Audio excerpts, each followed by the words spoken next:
Well, hello there. Welcome to the Total Woman Show. This is Dr. Barbara Young, and I'm excited to be here this week with our spotlight guest, Miss Jennifer Conkey. Hi, welcome, Jennifer. Glad to have you on the show.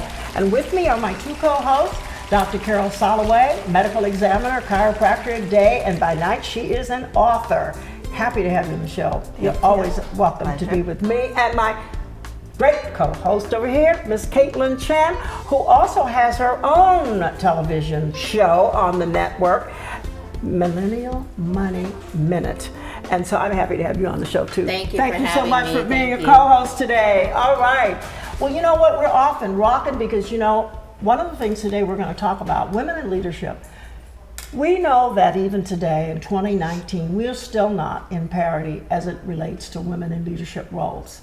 There's been a lot of controversy about who is a leader, you know, who should be a leader, women entrepreneurs. How do we describe them? What are some of the things that we should be aware today as it relates to leadership?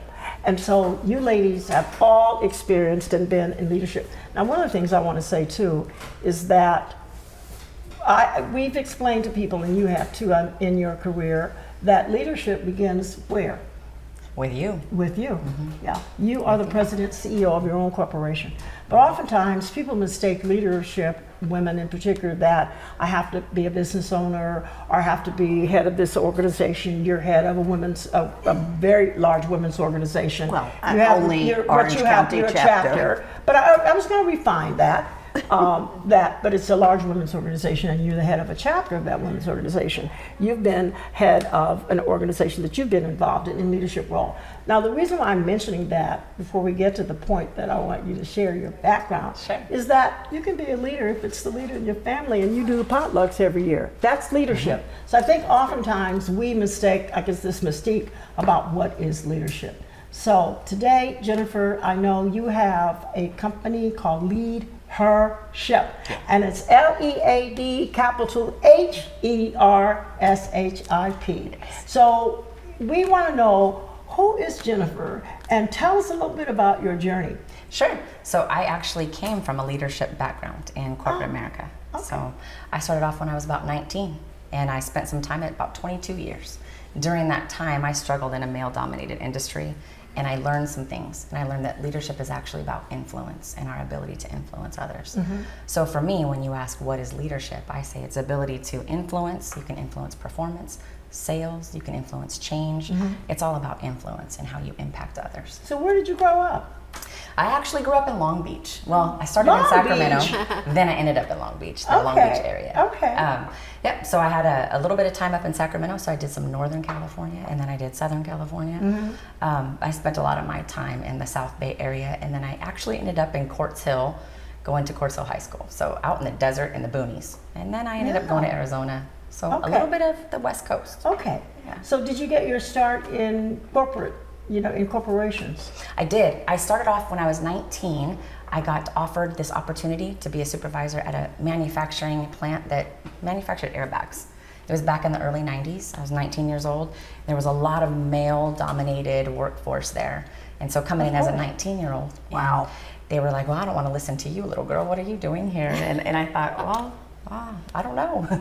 They told me I was good at leading. And so I learned how to lead myself, and then I learned how to influence others. And in that process, I ended up for about an 8-year period in that time frame looking at what can I do to teach other people. So I became a mentor to people, and then I ended up going to Target Corporation.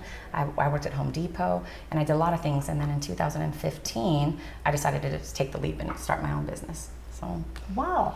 Now, when you were in high school, this is a burning question with me, when you said you knew how to lead, where did you get that confirmed? Was it? I would have to say that I learned a lot from my father, Okay. right? So he was very regimented. He was about planning. If you fail to plan, you plan to fail. Wow. And that just carried with me. He had a lot of structure. And so when I started off at a young age in this manufacturing plant, I had a lot of other people that were working with me side by side. So I was really good at leading peers. And so I could lead without a title, you know? And my supervisor at the time came to me and said to me, you're very good at influencing and getting people to get things done, even though you're not their boss. And how do you do it? And of course, I was 19. I don't know. right? I have no idea. You know, we're not really self-aware on what we do or how we do it at a young age. So I spent the better part of 20 through 28 figuring out who I was, how I ticked, and how I led. And so I had several mentors. I invested in myself and my development, and became very accountable and aware of what that process looked like. And through that process, I learned and mastered these 7 strategies on how to influence. And I learned a lot about reading people's body language, you know, and just learning how they prefer to communicate. Yeah, and are they visual? Are they auditory? Are they a feeler? And then how can I help them? Did you read the book by Julius Fast, which is called Body Language? I actually didn't. Okay. So a little trick for you, or a little tidbit of information. When I was about 27 years old, I had a Well, leader. aren't you 27 Right, now? right, right. No, I was gonna I go know there. she looks 27. I'm actually, yes, I am. I'm just kidding. I'm actually going to be on level So are we. 45. Exactly. I'll be level 45 on September 23rd. And I don't age, I level up. Okay. So, There we go. Yeah. So I've leveled up quite a bit, I guess. I can't wait as soon as I'm in that level to still be operating at your level. Yeah. So this gentleman that was a mentor to me when I was about 26, 27 years old, he came to me and he asked me some questions about, hey, what are you going to do and how are you going to get out there and do some of these things to lead people, because you know you wear your emotions on your sleeve. And I thought, oh, what does that mean? And my sleeve, right? And he challenged me to learn how to play poker so that I could develop my poker face and read other people's body language. So I did that. I started playing poker at a pretty young age, about 20, 24. And that's how I learned how to read people. And he said, you'll learn really quick when you, as much your money money as is you're on going the to, table. right? Yeah. Exactly. So my money on the table, I lost a lot, and I learned a lot. So I consider that the first investment in myself. Now, Jennifer, I have a question. A lot of leaders, they find it okay to play favoritism. Let's just say they have a lot of employees, and they like to play favoritism with a few. How detrimental is that to the business? It's very detrimental. And that comes from a limiting belief. I'm a big advocate of figuring out what your limiting beliefs are, but that comes from a limiting belief that I have to make sure people approve of me and like me. So I don't really want to hold everybody accountable. And if I like somebody, I'm going to treat them the way that I want to treat them and the way that I want them to treat me. And then the other people kind of look at it as, well, what about me? And then the leadership team fails and everybody starts to kind of have some competition with each other. So it does, it's But detrimental. you can't like everyone equally, can you? I mean, help us. No, that's a very good question. And you cannot like everybody equally. When you think about rapport, to get into rapport with somebody. So if I like you, Please. right? If I like you and you like me, you ever have those conversations with people and it's like, wow, that went really well. Like, it feels like I've known them a long time. Or you have a conversation with somebody and you're like, oh man, I don't know what happened there. I don't know why I didn't influence them.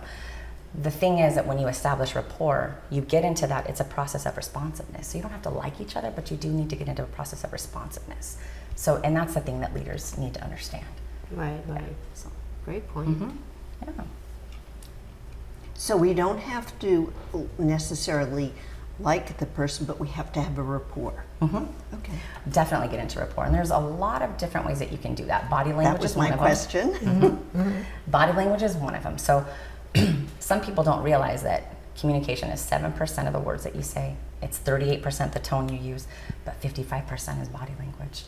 And people give off information using their body language. I know right now all of us are sitting really with good posture, but most of the time a visual person's going to be sitting pretty, sitting up. They're going to talk faster. Auditory people tend to talk to themselves. And then you have the kinesthetic people who like to touch and, Barbara's a little bit kinesthetic, right? And little so bit? when you identify body language first, because it's 55% and I can see visually and I observe people, then when I listen to the words they use. So if they're saying things like, well, I see that you came here early, that's awesome, and it's so good to get to know you, I feel like, so the predicate words that they use can give you some indication on how they prefer to be communicated with, and then you can influence them better. So it's not all black and white. It's all relative. You have to observe and treat them as they want to be treated. Yes, exactly. But what I have found, and I have to be very truthful, a lot of women who they take on leadership roles actually many of them do not know who they are. And so they tend to gravitate towards people who will accept them. They cannot take criticism. They can't take an employee that may not find everything they say, or will find a little fault or something. And then all of a sudden it causes a distraction. And we're having more and more, I think, women in the industry, and particularly some of our younger women, the millennials, who are getting into leadership roles pretty fast. How do you address that? And have you dealt with a lot of millennial clients? And they want to grow, and they want to grow fast. They don't want to take a slow process and learn themselves first as leaders. Because first, you're the president, CEO of your own corporation. And you talked about you went on self-growth to understand more about who you were. Because I advocate you can't give what you don't have. Exactly. Right. Exactly. I mean, many women do try. Yes. And it's maybe what they call, we just talked about the imposter syndrome. But I want you to just sort of address what you see in terms of a millennial woman and women who want to grow and be leaders fast, but it's more autocratic rather than inclusive. Sure. So I do see a lot of that. And in today's society with the iPhones, and you get everything really quick. You can't hold somebody's attention for more. In the first 3 to 5 seconds, if you don't have them, you've lost them. And then in the millennial world, they want, I even told my son, who's only going to be 8, that you can't take the elevator to success. And he said, well, I'm going to take the escalator. Right? And I thought, oh my goodness. Smart boy. Right? So, and that's just what it is. They either want to take the elevator or the escalator. They do want that quick burn. And one of the things that I always say, there's this book by Kevin Cashman. It's called LeadHERship from the Inside Out. And it was one of the very first leadership books that really opened my eyes to who I am, my shadow beliefs about people in general, myself in general, and really how to lead authentically. And you can't do that unless you know yourself. So the clients that I have, I will come in and I will ask them their questions. I get them on a development plan, and then I will teach them skills, but I make them go practice. Because without the real world practice, you gotta fall. You gotta fall, you gotta fail in order to learn. And they might want, I'll ask them, do you want this one, this path? Or do you want this path, or are you looking for this path? Because if you want this one, I can give it to you. It's gonna be a little painful, but you gotta get out there and learn the lessons. And so those are some of the things that I do with those clients. And I will see some clients that are, they've been around at least 15 years in a leadership capacity. They're a little bit more inclined and cautious. They're the ones that are saying, well, I don't get taken seriously. And it kind of goes back to what you said, when they're trying to get results, but they don't want to have that confidence base because they don't know themselves enough, and they can't get that confidence until they get out there and do it. So a lot of it stems back to the confidence factor and repetition in a skill that they're trying to learn. And that's what I try to get in their minds. Have you ever taken a survey of women leaders or some of the clients have you done a survey, research survey? Okay. Absolutely. What have you found have been some of the difficulties or challenges that they face? So the biggest challenge that I see and that I hear is I can't get results because I'm in a man's world. And when But isn't that a cop-out? It is. Yeah. Oh, I'm we sorry. we all rolled over. Yes. Yeah. And ironically, I have interviewed hundreds of men and women. Okay, both. I wanted to look at both sides of the fence because we were hearing, I can't do this because I'm in a man's world. And I thought, what does gender have to do with your results? To me, it doesn't have anything to do with your results. Your skill set does, right? And so if your skill set is something that you're honing in on and constantly developing, why in the world would your gender matter? But they have it in their head that they can't do the same things. And then they get into the role in a corporation or in an industry where they get a little PTSD, if you will, working with stronger personalities. And then they come see me. So some of the things that I identified during the process of interviewing these folks is that, there's a lot of things that they do that are in common with when you're successful. These people who are successful, whether it's a man or a woman, they do the things, they're afraid, but they do it anyway. They look for opportunities. They don't say no, they say yes first. And even if they don't know how to do it, they go figure it out, right? And I'm a living model of that. So those are two common themes. The third one is accountability. Serious accountability. So being able to go in and say, hey, I messed up. This is where I messed up. Here's what I would do differently next time, and here's what I learned, is very critical. People don't want to take responsibility. And so the successful people do. And when you get down to that level of success, they have a routine every day, right? And they have a routine, and they can ask for feedback, and they don't get their feelings hurt. It's not personal. And the difference is those that take it personal usually have that victim mentality of gender. But that's gender because they mattering. really haven't done that internal searching Yes. and the internalization that they need. I have a real burning question, because this whole thing about leadership and what we're dealing with, cultural differences in leadership styles and management. What I found when we start looking at diversity in terms of leadership, cultural differences, that I have found that there are females from a particular culture, because they came from more of an autocratic, top-down initiated family situation. They get into a leadership role and they have that same autocratic, top-down initiated leadership style. And it's cultural. And I had difficulties, in trying to help women understand that, but it's their framework where they came from. So have you talked to any of your clients about that? Because they bring that, and we can't get work done with an autocratic leadership style. No, we absolutely can't. And that model it's not effective, because you got to get commitment, right? Right. I've always said you got to get commitment, Right. compliance, or nothing, but you should always spend the majority of your calories on getting commitment. But to answer your question, yes, I have. So I have clients that will come, and we're all just a subject of what we've been programmed to do, and culture does have a lot to do with that. I will do breakthrough sessions with these women and just walk through. Here are some of the things that have set up and framed who you are and your belief systems and how that's limiting you. And then I have a process. So I'm a certified hypnotherapist, and I do a mental and emotional release tactic that I learned from Dr. Matt James, for anybody that wants to know. But he taught me this process of eliminating baggage related to things from your childhood or just life in general, and how some of that baggage may have shaped your beliefs and how those beliefs limit you. And then I can go in and I know how to sort of neurologically help you eliminate a belief and install a new one. And so I do that with these clients so that they gain some confidence and some perspective on how to change. And then from there, once I've done that, I teach them the 7 ways to strategically influence people. Well, tell me this, what was your greatest challenge? In this? Just in life. Oh, my What greatest has challenge? been your greatest challenge? Because we kind of segued into leadership, but I really want to put the focus back on you and some of your challenges, and how did you overcome them? Sure. So my greatest challenge in life has always been that as I'm out there as a strong, assertive female leader, and in the 90s, my biggest challenge was I did have an autocratic style.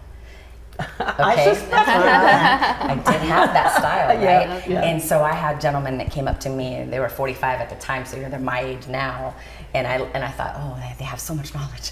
And they would tell me, oh, Jen, come here. And they took me under their wing, right? That's why I have a lot of concern about the Me Too thing and how men are kind of backing off from developing and mentoring women. I had a lot of men that helped mentor me.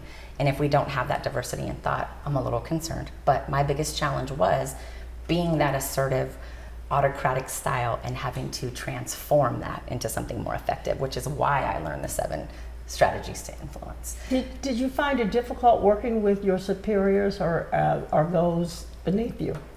The reason, I'm going to tell you why I asked this question. Yeah, it's a good question. Go ahead. Because people with the autocratic leadership style, and I'm coming from experience, lead up very well. Yes. But they don't lead down well. In other words, your superiors, you were like, great performers. But the people that work, no, this is the autocratic style. I found, this is not saying you, but in general, they relate well to their superiors.